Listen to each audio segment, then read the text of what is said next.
Chers téléspectateurs et téléspectatrices, c'est toujours avec le même plaisir que nous nous retrouvons encore une fois de plus dans votre émission préférée, Parcours de femmes. Parcours de femmes, vous le savez, chers téléspectateurs, c'est une émission qui inspire vraiment la gente féminine à mieux faire à l'avenir et prouver qu'elle peut mieux faire.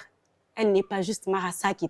Aujourd'hui, sur ces plateaux, nous recevons une doyenne de la communication, bien sûr, Madame Seka Nartamadi Assingar Isabelle. Merci d'avoir répondu présent à notre invitation. C'est vraiment un honneur pour nous de vous recevoir sur ces plateaux. Alors, avant de commencer, nos téléspectateurs aimeraient bien connaître cette dame qui a su impressionner surtout l'environnement médiatique tchadien. Je suis, comme vous le savez, et comme le dit mon nom, de nationalité tchadienne. J'ai fait mes études primaires à l'école Notre-Dame des Apôtres Béguinage, secondaire au collège Sacré-Cœur. Je dis bien collège Sacré-Cœur et non lycée collège Sacré-Cœur. Pourquoi cette précision?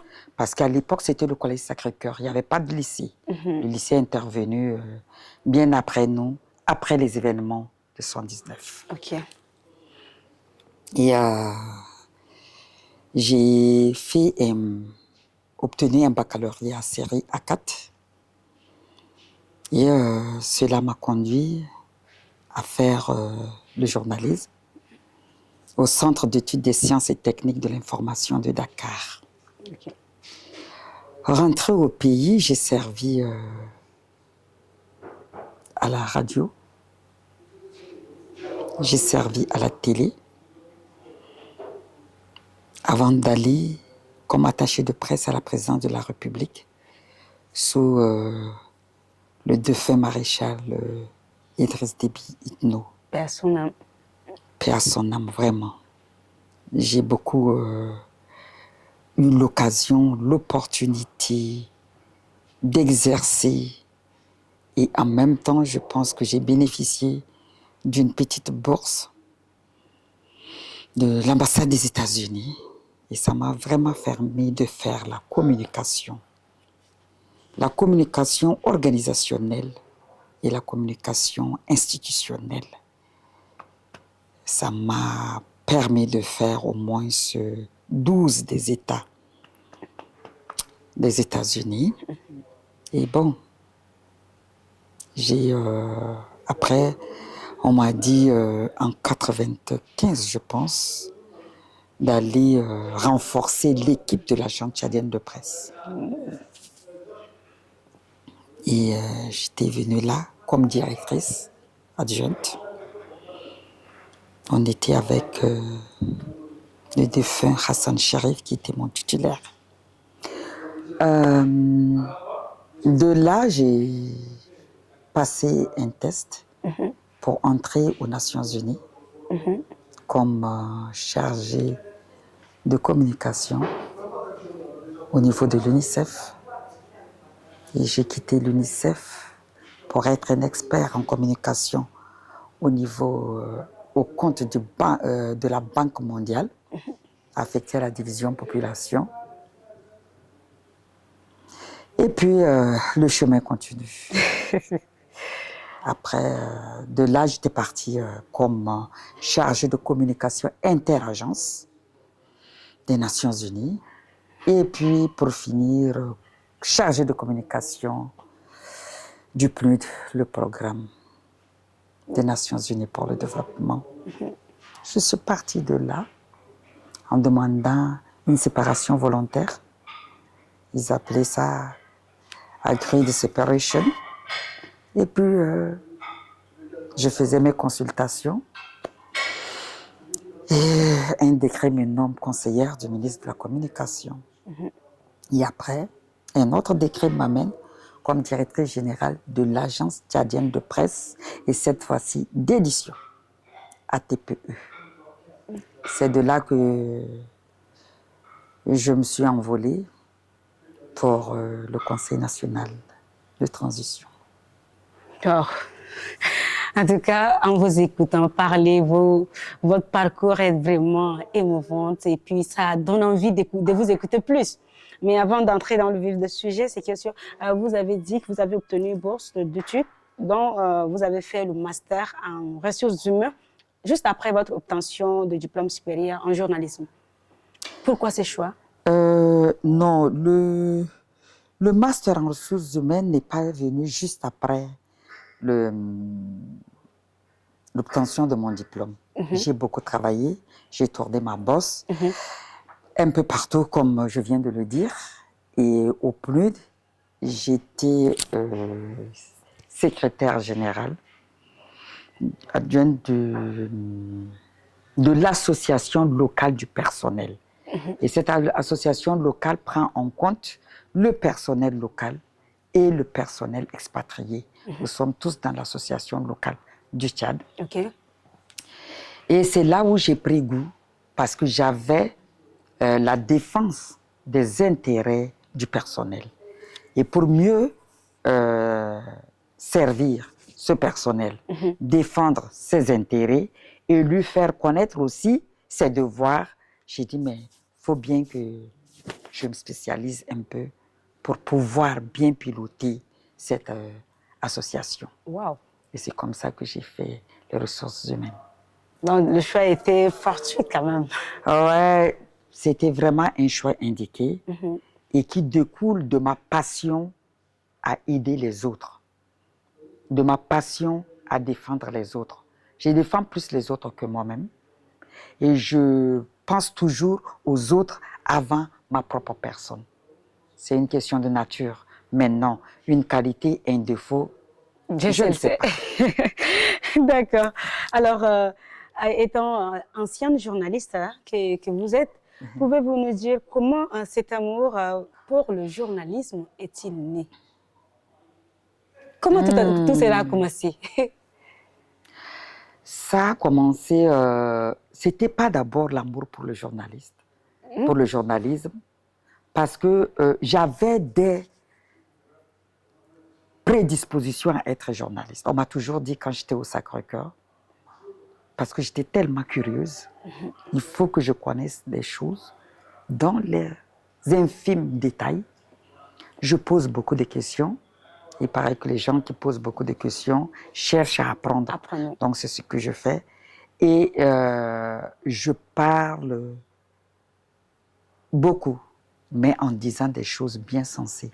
Quand je n'ai rien de sensé à dire, je peux me taire pendant 4 heures d'horloge parce que je me dis que le silence vaut mieux que de mal parler. Et tout le monde me disait, m'appelait Jacqueline Papé, qui était une journaliste de RFI à l'époque. Jacqueline Papé a commencé. Et bon, et puis j'avais aussi un franc-parler. Et ça découle d'une fibre naturelle que j'ai héritée de ma mère. Très dégourdie, qui regarde toujours les gens dans la première de leurs yeux avant de leur parler. Et j'ai pris ça. J'ai hérité du fil à aiguille. Bon, je me suis retrouvée là par pure grâce. Et quand je dis par pure grâce, Dieu passe toujours par quelqu'un pour... c'était la ministre Fatimé Kimto qui dit, mais on veut des filles pour faire journaliste et il faudrait bien que tu ailles. J'ai dit, ah, mais c'est bien. Et elle dit, ouais, je sais que tu pourras bien le faire. Wow. Et puis, c'est comme ça. Et vous êtes envolée dans le monde du journalisme. Et j'ai aimé, parce que moi, je fais toutes choses avec passion. Et je le fais comme si je servais mon Dieu. Il n'y a pas de demi-mesure. C'est ça qui m'a beaucoup fatiguée, qui a même usé mes os, parce que je ne connais pas de demi-mesure. Où je fais, où j'ai l'honnêteté de dire je ne le fais pas. Mais je ne peux pas faire semblant, évacuer une activité au lieu de l'exécuter. Non, ça ne me connaît pas. Wow. Intéressant. Alors, racontez-nous vos expériences dans différentes rédactions durant vos parcours professionnels. Au niveau de de la radio, il y avait une atmosphère, une bonne ambiance. Et c'était vraiment la confraternité que je retrouve pas dans votre génération, malheureusement. Ouais. On était tellement très bien soudés. Et on nous a toujours dit à l'école que le journalisme est un travail d'équipe. Tu ne peux pas ne pas compter avec ton caméraman. Tu ne peux pas, au niveau de la radio, avec ton technicien. Tu ne peux pas compter, ne pas compter avec les membres de la rédaction. Et le travail, le fruit de notre travail était collégial. Parce que si c'est mal fait, on dit c'est la radio qui a mal fait. Donc c'est y compris les techniciens, y compris les autres membres de l'équipe. On avait l'habitude de faire, après la conférence de rédaction, c'est une partie, les critiques des journaux. On te disait si tu as mal prononcé, si ceci, si tu n'as pas bien pris le temps de pause nécessitant de permettre de rendre accessible ton message, etc. On se le disait. Sans rancune ni rancœur. Et ça, c'est très important. Mais malheureusement... Maintenant, on vous dit, non, ça tu as mal dit, la personne est contre vous. Non. La personne cherche à vous aider à mieux faire. Ouais. C'est chercher à vous aider à vous améliorer. C'est plutôt positif. Maintenant, il n'y a pas de critique. Ça a disparu parce que les critiques sont mal interprétées. Ce n'est pas des critiques stériles, mais c'est bien sensé, positif pour aider la personne à s'améliorer dans son propre milieu de travail. Et c'était un travail qui était jugé. On avait comme juge notre auditoire, qui est composé d'une grande majorité de la population. Donc, si quelqu'un veut que tu passes bien, que tu sois apprécié par cet auditoire, il faudrait plutôt lui dire merci. Maintenant, non. Telle personne m'en veut, pourquoi ceci, pourquoi cela. Tout le monde croit être le génie. Dans la profession, il n'y a pas de génie. Même génie a besoin d'un autre génie pour l'aider à être vraiment génie. Oui, même le génie a besoin d'un autre génie pour l'aider à être un meilleur génie. Ça, c'est sûr.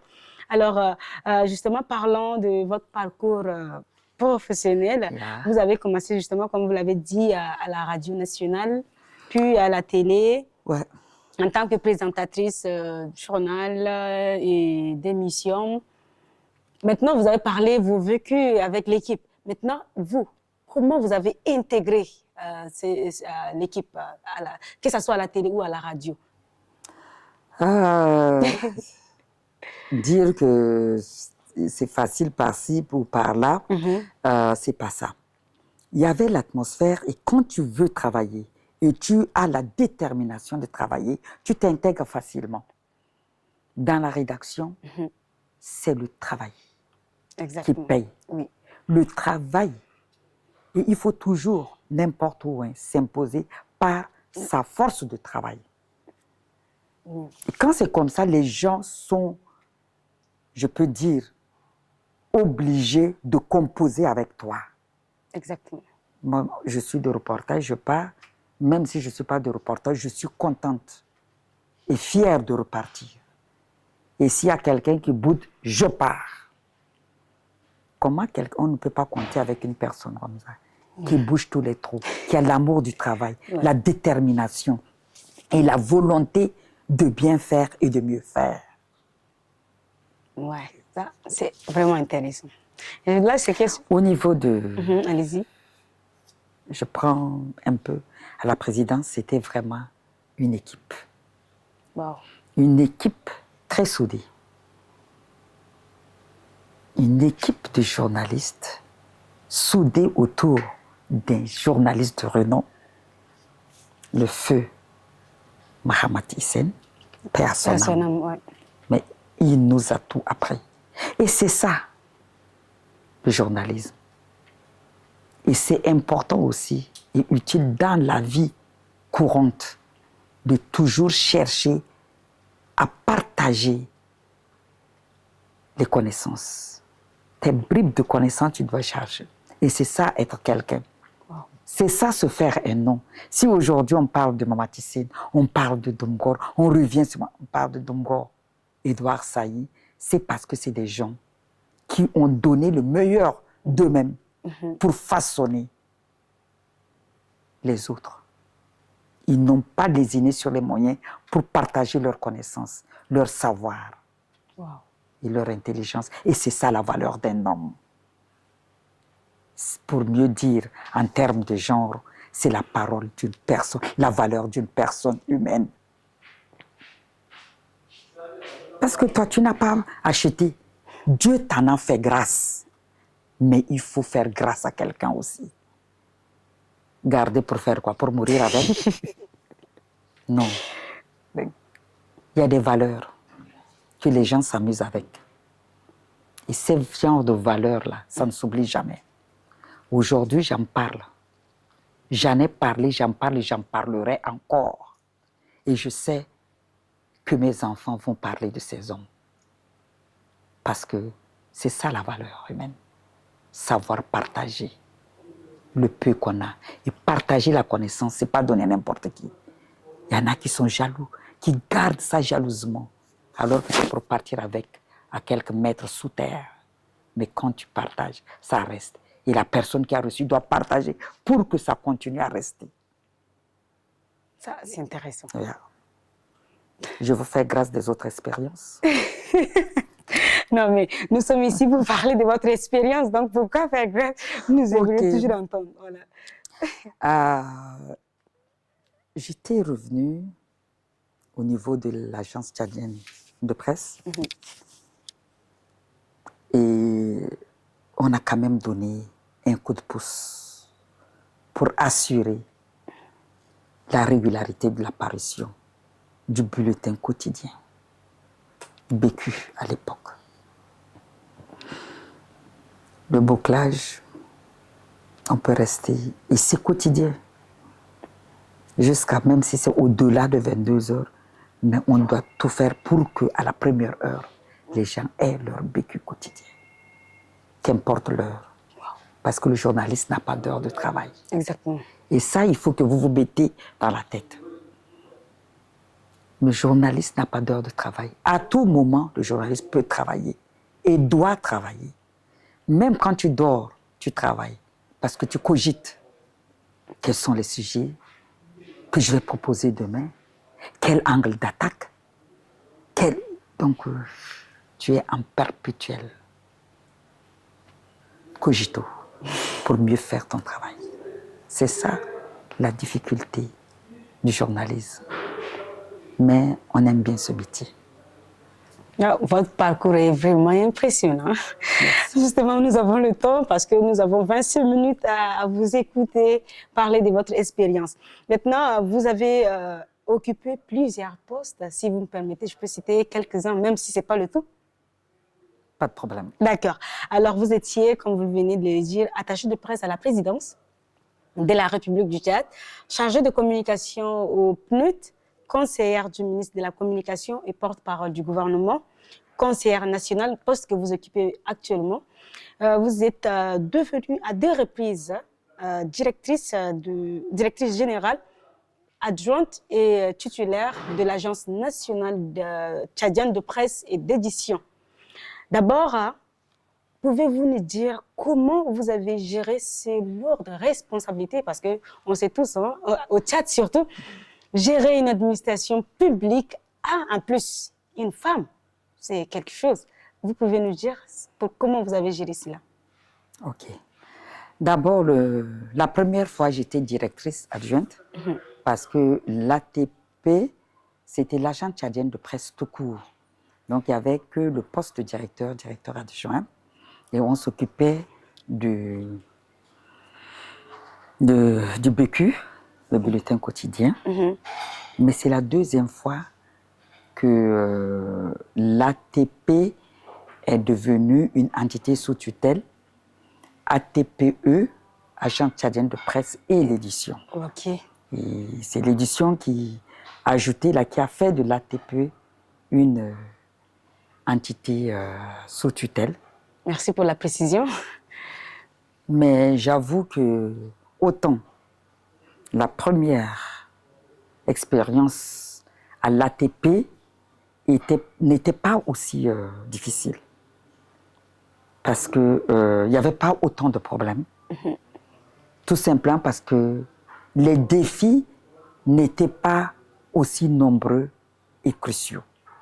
Ok. Donc, je peux dire que ça allait. On mettait en exergue le professionnalisme, notre technicité pour pouvoir... et c'est bon. Mais la deuxième expérience, en tant que directrice générale de l'Agence tchadienne de presse et d'édition, ça, c'était pas facile. C'était pas facile pour la simple raison que l'ATPE est devenue une entité sous tutelle en 2012. De 2012 jusqu'à 2019, quand j'étais arrivé, l'ATPE n'a jamais organisé un conseil d'administration. Wow. Donc, il fallait recommencer. C'est comme si c'est le début. Et je me suis donné 3 mois pour organiser le tout premier conseil d'administration de l'Agence tchadienne de presse et d'édition. Ça veut dire ce que ça veut dire. Je ne sais pas si je ne dormais pas à 1h, 2h du matin pour me réveiller à 4h, 5h, juste pour prier et me remettre encore sur ma machine. Bon. Mais j'ai tenu le pari. C'était le tout premier conseil d'administration qui a permis d'inscrire dans les différents chapitres les primes et indemnités du personnel. Même si le paiement se fait avec difficulté, au moins c'est reconnu. Et je sais que même si c'est avec quelques mois de retard, il y a le cumul qui sort et on les a toujours payés jusqu'à mon départ pour le Conseil national de transition. Ok. Mais ce n'est pas facile parce que le budget qu'on a demandé, c'est un budget qui devrait permettre à la TPE d'être vraiment autonome. Un budget qui devrait lui permettre d'amorcer progressivement la sortie de l'ATP de la subvention de l'État. Sinon de minimiser même la subvention de l'État. Mais je n'ai pas été comprise. Je n'ai pas besoin de même budget, des milliards pour chaque année. Non. L'ATP devrait être également en fait se donner les moyens. Et en termes d'édition, pour pouvoir combler un gap. C'est-à-dire on réunit un certain nombre d'argent et c'est le gap qu'on va dire à l'État de donner. Et progressivement, je sais que sur cette lancée, après 5 ans, on pouvait fonctionner sans la subvention de l'État. Parce que j'ai cru que c'était vraiment un programme de développement. Ok. Venant d'un monde de développement, j'ai fait ça comme un programme de développement. Ça devrait générer des recettes pour pouvoir, ne serait-ce que payer des indemnités, les premières indemnités du personnel. C'est déjà permettre à l'État de souffler et de réinjecter cet argent ailleurs, dans d'autres services. Malheureusement, je n'ai pas été comprise. Je n'ai jamais eu le budget demandé. Des coupes abusives, sinon très abusives. On octroie selon des raisons que je ne connais pas. Mais bon, des grèves par-ci, des grèves par-là. J'ai pu m'en sortir. C'est le dialogue, la concertation avec le personnel. Qui du coup a oublié même qu'ils ont passé 7 ans sans les premières indemnités. Wow. Du coup, ils ont oublié. Donc, ils veulent chaque mois. J'ai dit, mais ça ne dépend pas de moi. Mais quand ça vient, 4, 5 mois, on paye. Du moins, on payait. Du moins, ils sont payés. Wow. Pendant que vous étiez à la tête de l'Agence nationale, l'Agence tchadienne de presse et d'édition, vous avez tout à l'heure évoqué, vous avez suggéré plusieurs grèves, chose qui c'est pas facile. Alors, vous pouvez nous dire les stratégies que vous avez mises en place afin de mieux gérer, même si vous n'êtes pas arrivé à terme de ce que vous voulez. Je disais tantôt qu'il y avait la concertation qui était permanente entre le personnel et moi, à travers des rencontres de personnel et en même temps des rencontres individuelles. D'accord. Et mon bureau était ouvert à tout personnel. Jusqu'à notre planton, notre jardinier, même si on n'avait pas un jardin. Bah ouais, si venez. Je suis là pour vous servir. Et pour mieux servir, je dois vous écouter. Exactement. Donc il y avait d'abord ça. Il y avait aussi la transparence. Il n'y a pas d'argent, il n'y a pas d'argent. Quand ça vient, c'est peu, on doit faire ça.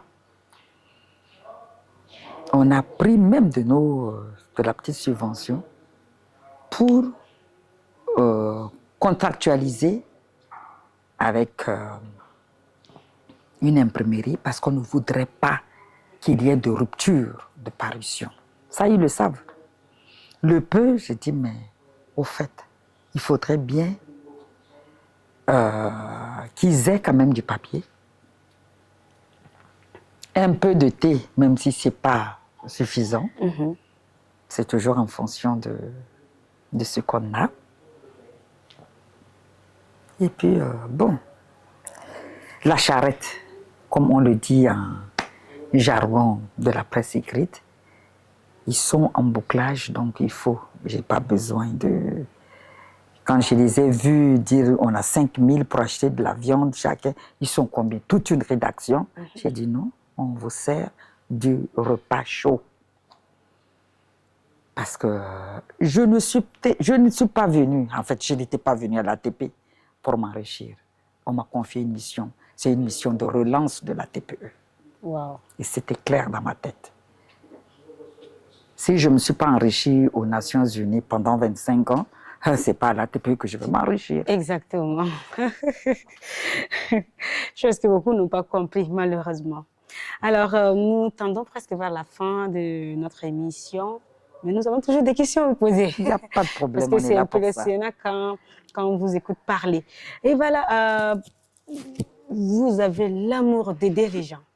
Alors, vous êtes aussi militante des droits des femmes. C'est ce que voilà. Alors, pourquoi ce militantisme?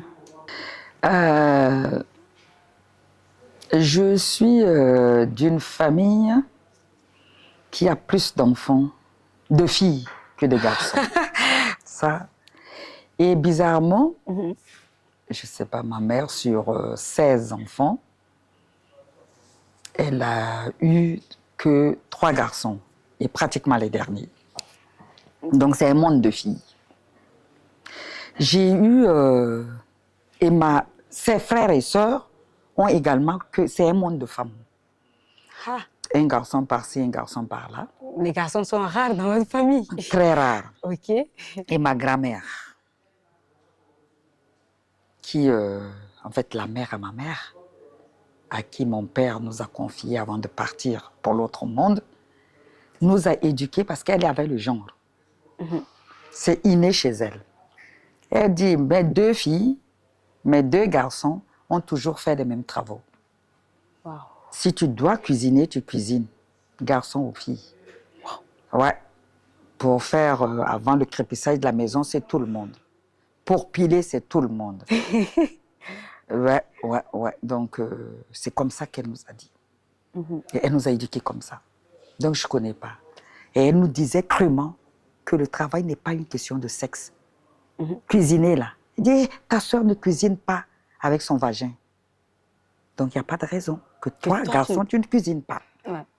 Et ton frère, là, il fait le crépissage, là. C'est pas avec son pénis. Excusez-moi, c'est grossier, mais c'est comme ça qu'elle nous disait crûment. Donc, il n'y a pas de raison. Tu as les yeux, les deux bras, les deux jambes. Tu vas faire ce qu'il en fait et la femme doit se faire. Voilà. Et l'homme doit faire aussi ce que tu dois faire. Ok. Ça, c'est d'abord comme ça. Et dans un monde de filles, si tu n'es pas combative pour défendre ton statut de fille, qui est devenu plus tard de femme, mais on va t'écraser. On n'avait personne pour nous défendre dans le quartier, parce qu'à l'époque, il n'y avait pas encore les petits garçons, là, n'étaient pas encore nés. Donc, nous-mêmes, on se défendait. Okay. Et c'est vrai, on se défendait avant de venir rendre compte à notre frère. C'est Mahamad Jamaladine, qui était pour nous un frère, et un vrai frère. Et dans le quartier, on rappelait Randatou. Donc on revenait lui dire, on nous a pas, on a fait ça, on s'est battu avec tel groupe, et il défendait. Et après, je me retrouve au PNUD, et je ne peux que défendre le genre dans les Nations Unies. C'est une valeur à défendre. La promotion des droits de la femme, la défense de ses intérêts immédiats, tout comme ses intérêts stratégiques. Et j'étais aussi le point focal, alternate, genre du PNUD. Du PNUD, voilà. Super. Dans le cadre du genre. Voilà. Avec votre expérience dans l'environnement médiatique tchadien, j'aimerais toujours parler des femmes. Hein. Comment plutôt voyez-vous l'avenir de la communication, surtout pour la gente féminine, à l'avenir? Il y a beaucoup d'atouts maintenant. Et les conditions sont réunies. Les conditions matérielles, techniques et même financières sont là pour vous permettre de bien évoluer. Honnêtement, ça dépend de votre caractère, de votre comportement et de votre détermination, le degré de détermination à réussir, à percer pour s'imposer dans ce métier. C'est individuel, mais c'est une condition sine qua non. En journalisme, on n'a pas le temps de s'occuper de soi-même. Je sors de la douche, je n'ai pas besoin. Si on dit tu pars parce que, mais je pars. C'est ça. Mais maintenant, vous aimez tellement prendre 2 heures, 2 bonnes heures. Pour nous préparer. Pour vous préparer. Et quelle préparation? Pour vous maquiller. Vous n'êtes pas parti là-bas pour impressionner quelqu'un en termes de beauté. Oui. C'est pour les impressionner par la qualité de votre travail. Oui. Si vous passez une très bonne interview, la personne saura que j'ai eu affaire à une journaliste chevronnée. Mais le reste, là, c'est pas ça qui l'intéresse. Et c'est pas ça qui vous rend service. Exactement. C'est ce que vous oubliez. C'est bien qu'on peut se faire belle pour soi-même, ok, mais c'est mieux de s'affirmer dans son travail. Ça reste pour toujours. Le reste est éphémère et ça passe. Ça se fane. J'ai toujours dit à mes cousines, mes nièces, j'ai tellement de gens à la maison, quand je les vois, je dis, mais vous n'êtes pas plus belle que moi. J'étais vraiment une beauté. Ouais. Mais si aujourd'hui je suis comme ça veut dire que ça s'effrite. Ça passe, ça se fane. Exactement. Faites quelque chose de valable qui va retenir la mémoire collective de votre audit, de votre entourage, de votre environnement. C'est plus positif. D'accord. Doyenne, nous sommes arrivés à terme de notre émission. Mais nous n'allons pas dire au revoir comme ça à nos téléspectateurs sans que vous donniez quelques conseils à ces jeunes filles et femmes-là qui souhaitent vraiment emboîter votre pas et qui n'arrivent pas.